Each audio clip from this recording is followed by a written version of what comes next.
अचिंत ने अक्षर पुरुष की उत्पत्ति की, और अक्षर पुरुष वहाँ एक सरोवर है, मान सरोवर, अमृत से भरा हुआ, उसमें जाके सो गया, गहरा चला गया। वहाँ श्वासों से जीवन नहीं है। काफ़ी समय तक वो बाहर नहीं आया। आपको थोड़ी सी सृष्टि रचना का हिंट देकर आज का जो विषय है वो फिर चलेगा। अचिंत ने देखा अक्षर पुरुष सरोवर के अंदर गहरी निद्रा में सो रहा है, और अक्षर पुरुष के बिना अचिंत सृष्टि नहीं कर सकता। तब उसने अर्ज की कि अक्षर पुरुष निद्रा में है, प्रभु मैं कुछ नहीं कर पा रहा हूँ। तब परमात्मा ने कहा कि बेटा तुम कर भी नहीं सकते, ये तुम्हारे को थोड़ा सा एक झटका दिया है, कहीं तुम बीच में टांग अड़ा लेते। परमात्मा ने ये सिद्ध कर दिया कि समर्थ का काम समर्थ ही कर सकता है, और दूसरा कोशिश करेगा तो वो मार ही खाएगा। तब परमेश्वर ने उसी सरोवर से थोड़ा सा जल अपनी आचमन में लिया, अपनी शब्द से उसको अंडा बना दिया। अंडे में अपने वचन से अपने ही अंदर से एक आत्मा उसमें प्रवेश कर दी। उस अंडे को बहुत बड़ा आकार का अंडा बना दिया, उसको उसमें छोड़ दिया। सरोवर में गड़गड़ गड़गड़ करता हुआ वो नीचे गया। तो उसकी गड़गड़ाहट सुन के अक्षर पुरुष की निद्रा खुल गई। और किसी को कच्ची निद्रा से जगा दिया जाए तो उसमें थोड़ा सा क्रोध होता है। उसने क्रोधवश उसको देखा कि किसी ने मेरी निद्रा भंग कर दी, तो वो कोप उस अंडे पर टकराया, उससे अंडा फूट गया। उसमें से ये सरपुरुष निकला, सरपुरुष। अब इस अध्यात्म ज्ञान को सुनने के लिए यह सृष्टि रचना एक मास्टर की समझ लेना। और जब तक आप इस सृष्टि रचना से परिचित नहीं होगे तब तक आप अध्यात्म का कोई सिर पैर नहीं समझ सकते। प्रथम बार कोई सुनेगा उसको ऐसा लगेगा जैसे दंत कथा बनावटी कहानी है। वो अंडा फट जाने से उसमें से सरपुरुष निकला, ज्योति निरंजन, जिसको काल भी कहा जाता है, जो 21 ब्रह्मांड का स्वामी है। तब परमेश्वर ने कहा कि तुम दोनों बाहर आओ। वो दोनों बाहर आ गए। उनसे कहा कि जाइए आप अचिंत के द्वीप में रहो। एक एक स्थान तीनों को दे दिया, अचिंत, सरपुरुष और अक्षर पुरुष। उसके पश्चात परमेश्वर ने स्वयं शेष रचनाएं की, और हम सभी आत्माओं को अपने वचन से उत्पन्न कर दिया। असंख्य जितने भी यहाँ चींटी, मच्छर, मक्खी, सूक्ष्म जीव जो दिखते भी नहीं, दूरबीन से देखे जा सकते हैं, हाथी, देवता, ये सभी प्राणी परमात्मा ने अपनी वचन से उत्पन्न करके, ये सभी आत्माएं ऊपर रहा करती थी। हम सभी की वहाँ सृष्टि थी, परिवार था, और बहुत सुंदर महल, बड़े बड़े बगीचे, प्रत्येक के महल के आसपास बहुत सुंदर आगे पार्क हैं, फल फ्रूट वहाँ पर लदपद रहते हैं, मेवा लदपद रहती है, सदाबहार वृक्ष हैं, सदाबहार बाग बगीचे हैं। तब परमात्मा ने हम सबको उत्पन्न किया, हम अलग अलग रहने लगे, और हमारा वहाँ पर एक परिवार बन गया। जैसे आपका यहाँ परिवार बन गया, ऐसे वहाँ भी आपका ऐसे सुंदर परिवार था। प्यार से रहते थे, कोई तकलीफ नहीं, किसी वस्तु का अभाव नहीं, कोई काम नहीं। तो फिर कुछ समय के उपरांत, काफ़ी समय बीत गया था, तो इस ज्योति निरंजन सरपुरुष के मन में एक खुरापात उत्पन्न हुआ। इसने सोचा हम तीन तो एक स्थान पे एक ही प्लाट में रह रहे हैं, द्वीप में, और शेष मेरे भाई अब अलग अलग द्वीपों में रह रहे हैं, तो मैं अलग से द्वीप प्राप्त करूंगा। इसने अलग से स्थान प्राप्ति के लिए तप शुरू किया, एक पैर पे खड़ा होकर। एक पैर पे खड़ा होकर के इसने तप किया, कभी उस पैर को रख ले कभी उसको, और हम फिर इसके जाल में कैसे फंसे। हम इस ज्योत स्वरूपी निरंजन को देखने लगे और इसके इस ड्रामे को, इस एक्टिंग को, इस तपस्या को हम देखकर प्रभावित हो गए और ये सोचने लगे बड़ा कमाल कर दिया इसने, एक पैर पर खड़ा है, ओहो कितने युग बीत गए, कितना समय बीत गया। तो ये समझ, आज हमारे अंदर भी एक ऐसी प्रेरणा, ये धारणा या कमजोरी आज भी विद्यमान है। जैसे कोई एक्टर, कोई हीरो या हीरोइन, अभिनेता अभिनेत्री,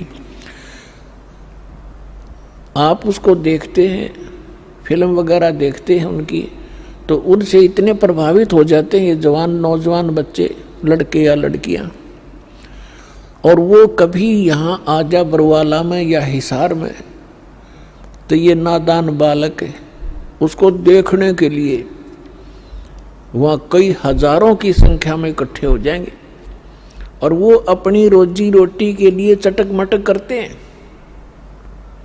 और ये फजूल में मुफ्त में डले ढोने के लिए उसको देखने जाते हैं। उन पर इतने आसक्त हो जाते हैं और उनको अपना फेवरेट हीरो और हीरोइन बोलते हैं। बताओ, उनसे लेना एक न देने दो, वो उनको बता टिंडे देंगे, वह अपने लिए नाचें कूदें बकवाद करें 2 पैसे इकट्ठे करने की खातिर, और ये मुंह बाएं देखें जहाँ उसकी खातिर वो खड़ी इतने किलोमीटर पर। तो ये कमजोरी हमारे वहाँ हुई थी। हमें सारी सुविधा वहाँ प्राप्त थी, हमारा समर्थ भगवान हमारे को सब सुविधाएं दे रहा था, और उस सुविधाओं को भूलकर, परमात्मा के एहसान को भूलकर हम इस नीच को देखने लगे, इस काल को। हम इस पर आसक्त हो गए, जैसे ये बच्चे हो जाते हैं इन एक्टर्स पर। परमात्मा ने बहुत बार आकाशवाणी की कि बच्चों इसके इस ड्रामे न मत देखो, मस्त रहो तुम। हम ऊपर से सावधान हो गए, जैसे हम बिल्कुल नहीं चाहते, पर अंदर कसक बहुत ज्यादा बन गई। वो तो अंतर्यामी है, हमारी सारी बात जानते थे कि अब ये गए काम तय।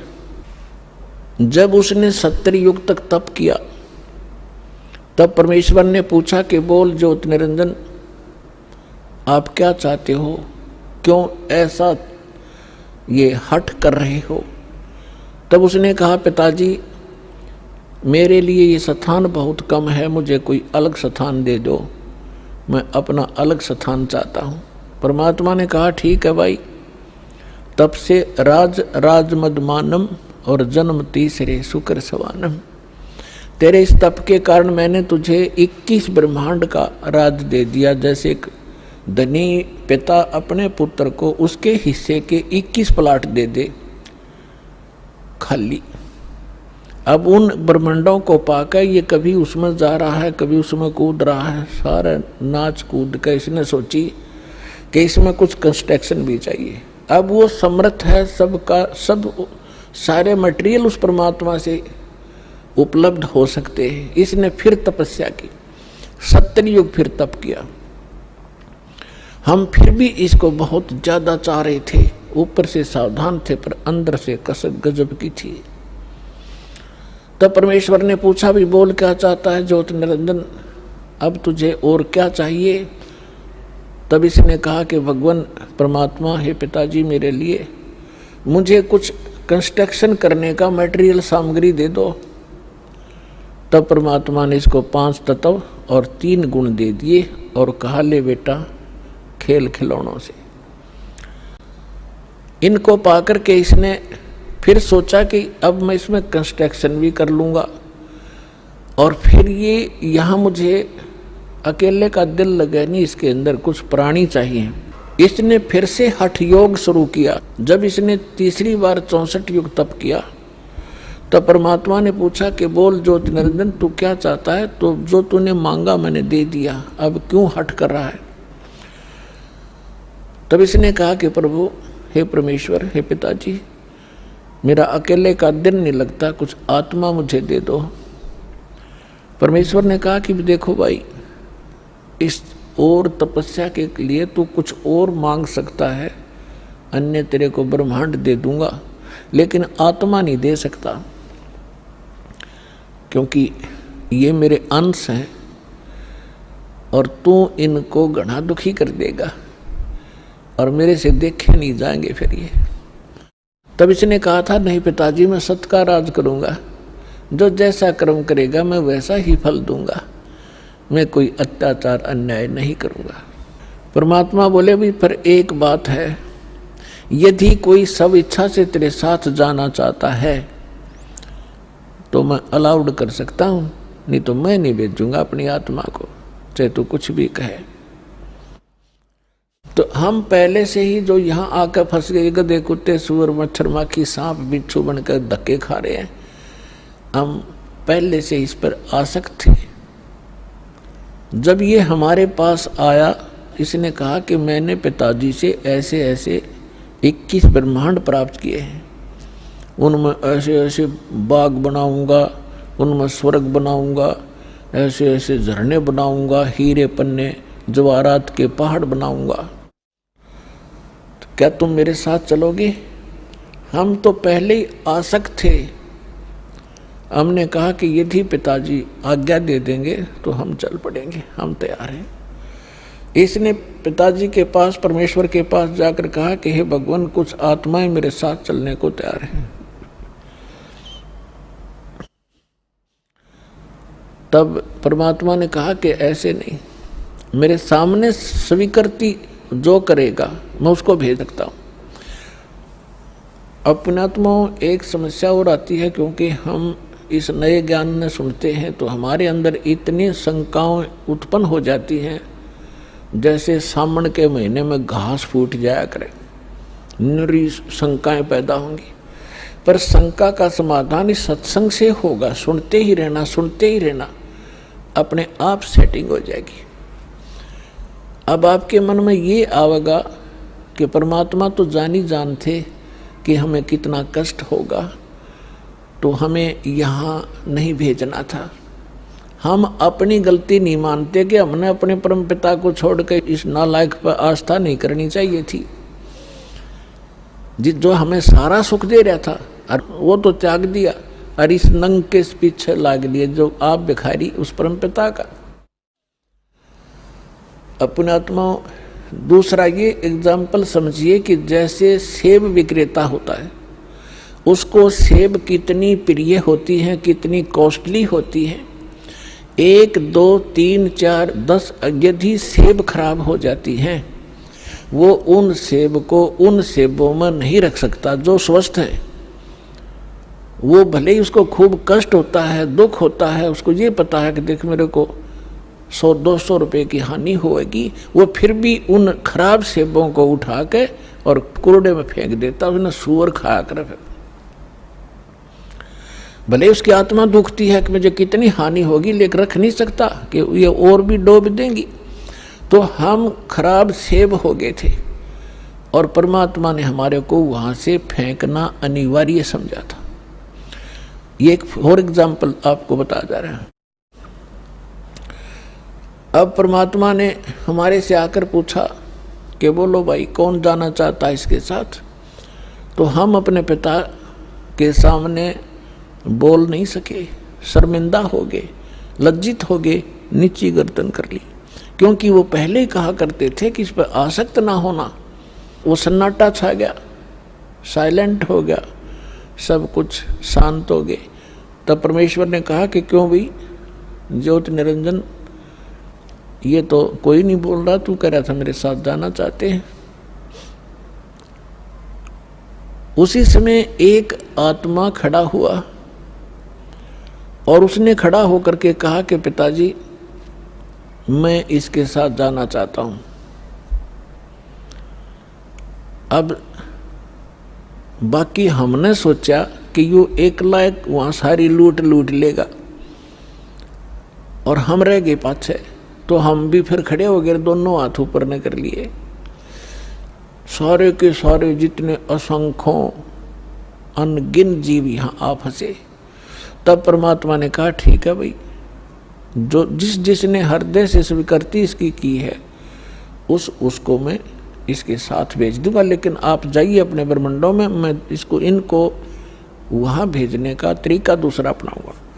तो परमात्मा ने क्या किया कि जिस आत्मा ने सबसे पहले स्वीकृति दी थी उसका एक युवा लड़की बना दिया अपने वचन पे, और उसके अंदर हम सभी प्राणियों को सूक्ष्म रूप बनाया, और सूक्ष्म बना दिया हमारा स्वरूप, और सभी को अपने वचन से उस लड़की के शरीर में प्रवेश कर दिया। अपनात्मा, अब वैज्ञानिक तरीके से आप अच्छी तरह समझ सकते हो कि हमारे ब्लड के अंदर कितने जीवाणु हैं।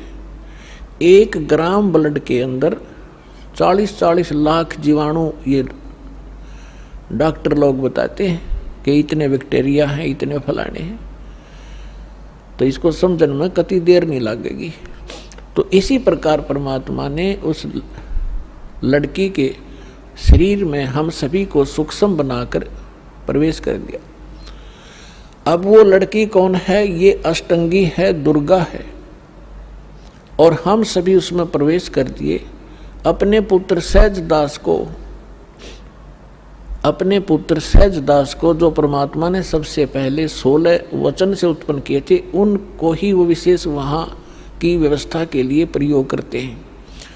तो सहज दास को कहा कि जा इस अपनी बहन को ले जा और इस ज्योत निरंजन के पास उसके ब्रह्मंडों में छोड़िया, और उसको बता देना कि मैंने इस लड़की को, बेटी को एक वचन पावर दे दी है, जितने जीव वो कहेगा या उत्पन्न कर देगी वचन से, और जितनी आत्माओं ने तुम्हारे साथ जाना चाहा था इसके शरीर में प्रवेश है। सहजदास ने जाके सब कथा सुना दी और लड़की को छोड़कर वापस आ गया। अब इस ज्योत निरंजन ने, अब ज्योत निरंजन के मन में ये दोष आया, अकेली युवा लड़की को देखकर इसने यह एक और भयंकर गलती कर दी। ये विषय वासना वश होकर लड़की के साथ दुराचार करने की चेष्टा करने लगा। तब लड़की ने कहा कि ज्योत निरंजन, देखो आप पिता के वचन से उत्पन्न हुए अंडे से, आप मेरे बड़े भाई हो, उसके बाद हमारी उत्पत्ति उसी परमेश्वर ने की है। मैं आपकी बहन और आप मेरे बड़े भाई, ये दुष्कर्म ना करें। मेरे को परमात्मा ने वचन दिया है, वचन शक्ति दे रखी है, जितने जीव आप कहोगे नर और मादा मैं वचन से उत्पन्न कर दूंगी। लेकिन उसने एक नहीं सुनी, और उसी समय उसने उस लड़की को, परमात्मा ने एक और रजा बख्शी थी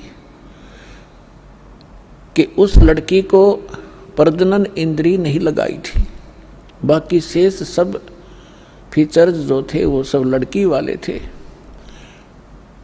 तो उसने अपनी नख रेखा से, नाखूनों से प्रजनन इंद्री बना ली। अब लड़की ने देखा कि जुल्म करेगा, मेरी इज्जत लूटेगा, तो उसने एकदम सूक्ष्म रूप बनाया, और वो जो ही उसके साथ दुराचार करने की स्थिति में हुआ, मुंह खोला बकवाद के लिए, उसके मुख के माध्यम से पेट में चली गई।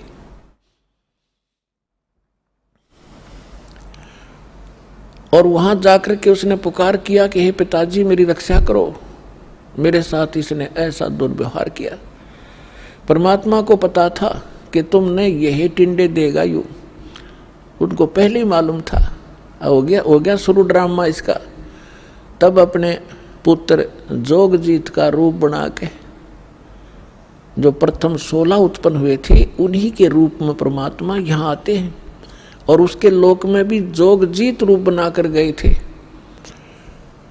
और वहाँ प्रकट होकर के कहा कि ज्योति निरंजन सुन दे अब वचन परमात्मा का, तूने एक महान दोष कर दिया इस सच्चे लोक में, और ऐसे सच्चे लोक में ऐसे जुल्म करने वाले को ये दंड लगता है, ये दोष लगता है, अपराध लगता है, उसको एक रोग लगता है। आज से तेरा नाम काल होगा। लड़की को तूने बदतमीजी से दुखी किया और तेरे पेट में ये चलेगी, तूने इसको निगल लिया, और 1,00,000 मानव शरीरधारी प्राणी तू डेली खाया करेगा और 1,25,000 उत्पन्न किया करेगा। उसके पेट को चाक किया परमात्मा ने अपने नाखून से, लड़की को बाहर निकाल दिया और कहा कि आज से तुम यहाँ नहीं रहोगे, इन 21 ब्रह्मांड को लेकर तुम दोनों यहाँ से चले जाओ मेरी आंखों के सामने से। अब ज्योत निरंजन ने बहुत फिर बाद में अपनी गलती का आभास भी हुआ और कहा भाई मुझे माफ कर दे, पिता से मुझे क्षमा करवा दे। वो अपना भाई समझ रहे थे, जोगजीत समझ रहे थे वो स्वयं परमात्मा। तब परमेश्वर ने कहा कि बस और फालतू बात मत करे और यहाँ से अति शीघ्र निकल जा। इतना ही कहा था, उसके 21 ब्रह्मांड विमान की तरह खिसक चले पड़े बहुत ही गति से, और सतलोक से 16 शंख कोश की दूरी पर आकर परमात्मा के विधान अनुसार ये यहाँ चक्कर लगाने लगे। 16 शंख कोश की दूरी पर सतलोक से ये हम यहाँ बैठे हैं। नील पद्म शंख, जैसे हम गिनते हैं ना 1000, 10,000, लाख, करोड़, 10 करोड़, अरब, 10 अरब, खरब, 10 खरब नील, 10 नील पद्म, 10 पद्म, फिर शंख। तो ऐसे 16 शंख कोश, एक कोश के अंदर लगभग 1.5 मील होता है और 1 मील में लगभग 1.5 किलोमीटर होता है, यानी लगभग 3-3.25 किलोमीटर एक कोश में होते हैं। तो 48 शंख किलोमीटर की दूरी पर हम सतलोक से यहाँ आ गए, ये काल और ये दुर्गा। अब यहाँ करके इसने फिर वह बकवाद शुरू करी। लड़की ने फिर कहा कि ज्योत निरंजन देख, जुल्म ना करे, पहले तो मैं तेरी बहन, तू मेरा बड़ा भाई, फिर मैं तेरे पेट से बाहर आई, तेरी बेटी होगी, और ये दोनों नाते पवित्र होते हैं, तो जुल्म ना करे। पर इसने एक नहीं सुनी और दुर्गा के साथ पति पत्नी व्यवहार किया और 3 पुत्र उत्पन्न किए। 3 पुत्र अष्टंगी जाए, ब्रह्मा विष्णु शिव नाम धराए। अपन आत्माओं यहाँ थोड़ा सा हिंट देंगे, क्योंकि आज का विषय एक बहुत ही अपने स्तर का होगा। क्योंकि एक तो ये सिद्ध करना अनिवार्य है कि हम जिसकी शरण ग्रहण किए हुए हैं वास्तव में यो परमात्मा है कि नहीं। तो ये परमात्मा अपने द्वारा रची हुई सृष्टि को स्वयं ही ठीक ठीक बताता है, और उस परमेश्वर ने अपनी रचना को, अपनी सृष्टि रचना को आप ही आके बताया है। आज तक ब्रह्मा विष्णु महेश की कोई उत्पत्ति करने वाला आदमी नहीं था। ऋषि वह ऋषि, चाहे कोई कितना विद्वान पाक रहा था। फिर क्या हुआ, अब थोड़ा सा ये मौखिक बता के फिर आपको शास्त्रों में दिखाऊंगा, तब आपका विश्वास दृढ़ होगा। तब ये तीनों पुत्र उत्पन्न हो गए। इसने क्या कर रखा है, ये देखिएगा, एक ब्रह्मांड है, ये एक ब्रह्मांड है। चित्र दिखाएंगे, इसका अंडे जैसी शेप है, एलिपिकल शेप है इसकी, ये देखिएगा। ये एक ब्रह्मांड का चित्र है, ये देखिए, ये एक ब्रह्मांड है इतना।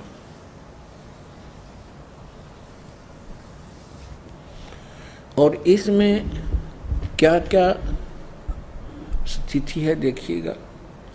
इसमें क्या है, नीचे के ये 7 लोक हैं, ये पाताल लोक है, और ये तलातल, महातल, वितल, अतल, सूतल, रसातल, ये पाताल लोक, ये पृथ्वी लोक, और ये शिव का लोक, ब्रह्मा जी का लोक, विष्णु जी का लोक, ये कोमन स्वर्ग और नरक, और ये इंद्र का लोक, स्वर्ग के राजा का लोक, ये धर्मराय का लोक जो न्यायाधीश है, ये मानसरोवर है, ये शपथपुरी सप्तऋषियों का अलग से नगरियां हैं, ये एक एक द्वीप है, और ये है ब्रह्मलोक, ये सारा ब्रह्मलोक है।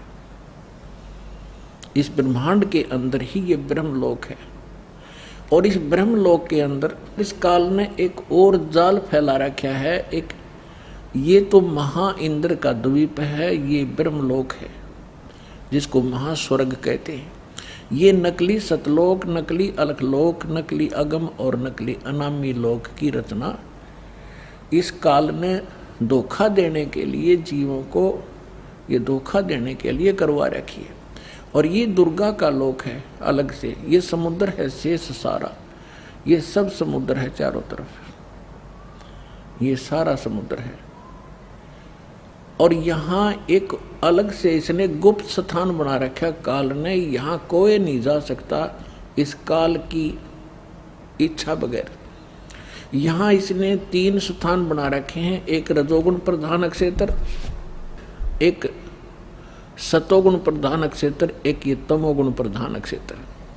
अब जैसे पुण्यात्माओं, जैसे किसी कक्ष में, किसी मकान में, बिल्डिंग में, हाउस में 3 कक्ष हों और एक कक्ष में लगे हों ये अश्लील चित्र, और दूसरे में लगे हों साधु संत फकीरों के, महापुरुषों के, भक्तों के चित्र, और तीसरे में लगे हों शहीदों के, सूरवीरों के चित्र, तो जब व्यक्ति उन अश्लील चित्रों वाले कक्ष में प्रवेश करेगा, उनकी देखकर उन बकवादों को मन में उसी प्रकार के भाव नेचुरली रहेंगे, चाहे वो 2 घंटे रहे, चाहे 3 घंटे रहे, उनमें दृष्टि पड़ी ना और मन में वो दोष उत्पन्न हो गए, तो उसमें वो रजोगुण युक्त रहेगा। और जब सतोगुण प्रधान स्थान पर जाएंगे, जहाँ साधु संत फकीरों के, महापुरुषों के चित्र लगे हों, उनकी हिस्ट्री लिखी हो, तो वहाँ जाकर के उसमें अपने आप एक साधु जैसा स्वभाव बन जाता है। और तीसरे जहाँ सूरवीरों के, शहीदों के फोटो लगे हों, तो उनकी कथाओं से, उनके बलिदान को देखकर वैसा ही स्वभाव बन जाता है। इस काल ने ये जाल फैला रखे, ये परमात्मा कबीर जी ने आके हमें बताया। अब भगवान बिना या इसकी जड़ ने कौन खोद है, ऐसा जाल फैला रखा ब्रह्मा विष्णु महेश को पता नहीं हमारा पिता कौन है, और उस परम पिता ने आके इनकी एक एक दाना दाना गिनवा दिया।